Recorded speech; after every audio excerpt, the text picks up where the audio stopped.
આજે વિશ્વ હોમિયોપેથિક દિવસ નિમિત્તે સુરતના શહેરના લિંબાયત નીલગિરી ગ્રાઉન્ડ નજીક આવેલા સુભાષનગર કોમ્યુનિટી ખાતે હોમિયોપેથિક કેમ્પનું આયોજન કરવામાં આવ્યું હતું, જેમાં મોટી સંખ્યામાં લોકો જોડાયા હતા. દર વર્ષે 10 એપ્રિલ હોમિયોપેથિકના સ્થાપક ડોક્ટર ક્રિશ્ચિયન ફેડરિક સેમ્યુઅલ હેનમની યાદમાં વિશ્વ હોમિયોપેથિક દિવસ ઉજવવામાં આવે છે. આ દિવસે હોમિયોપેથિકના વધુ વિકસાવવા માટેની સમજ અને વ્યૂહરચના પણ પડકાર આપે છે. ડોક્ટર સેમ્યુઅલ ક્રિશ્ચિયન ફેડરિક હેનમેન એક જર્મન ચિકિત્સક હતા, જે હોમિયોપેથિક નામની વૈકલ્પિક દવાઓની સ્યુડો સાયન્ટિફિકેશન સિસ્ટમ બનાવવા માટે જાણીતા હતા. દર વર્ષે આ ખાસ દિવસની ઉજવણી માટે એક ખાસ થીમ આપવામાં આવે છે. તે જ સમયે વિશ્વ હોમિયોપેથિક દિવસ 2025ની થીમ અભ્યાસ, શિક્ષણ, સંશોધન તરીકે નક્કી કરવામાં આવી છે. આ થીમ હોમિયોપેથિકના વિકાસના 3 મૂળભૂત સ્તંભોના પ્રકાશિત કરે છે: હોમિયો અર્થાત સમાન અને પેથોશા અર્થાત રોગ. હોમિયોપેથી એટલે કે ચિકિત્સા પદ્ધતિ જેમાં રોગ અને સારવાર માટે વપરાતી દવા વચ્ચે સમાનતાનો સંબંધ હોય. ત્યારે સુરતના શહેરના લિંબાયતના નીલગિરી ગ્રાઉન્ડ નજીક આવેલા સુભાષનગર કોમ્યુનિટી હોમિયોપેથિક કેમ્પનું આયોજન કરવામાં આવ્યું હતું. હોમિયોપેથિક વિનામૂલ્ય નિદાન સારવાર મેગા કેમ્પનું આયોજન કરાયું હતું. સાથે લોકોને માર્ગદર્શન પણ આપવામાં આવ્યું હતું.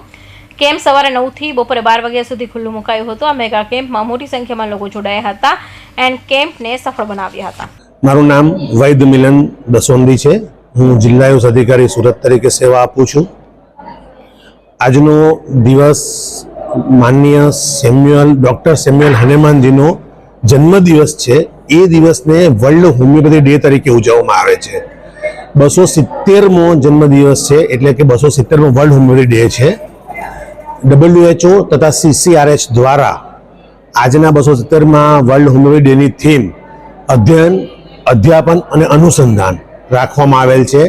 એટલે કે સતત અધ્યયન થતું રહે, એના ઉપર સ્ટડી થતી રહે અને નવું રિસર્ચ થતું રહે, તો હોમિયોપેથીનો વિકાસ ઘણો સારો આપણે કરી શકીએ. હોમિયોપેથી એવી ચિકિત્સા પદ્ધતિ છે કે જેનાથી કોઈ સાઈડ ઇફેક્ટ થતી નથી.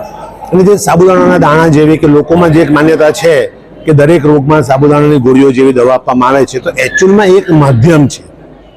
દવા તો એની અંદર જે ઉમેરવામાં આવતું ટિંચર અથવા એની અંદર જે લોકોનો એક્સટ્રેક્ટ ઉમેરવામાં આવે છે તે દવા છે, જે ગોળીઓના માધ્યમથી, ગ્રેબ્યુલ્સના માધ્યમથી લોકો સુધી પહોંચે છે.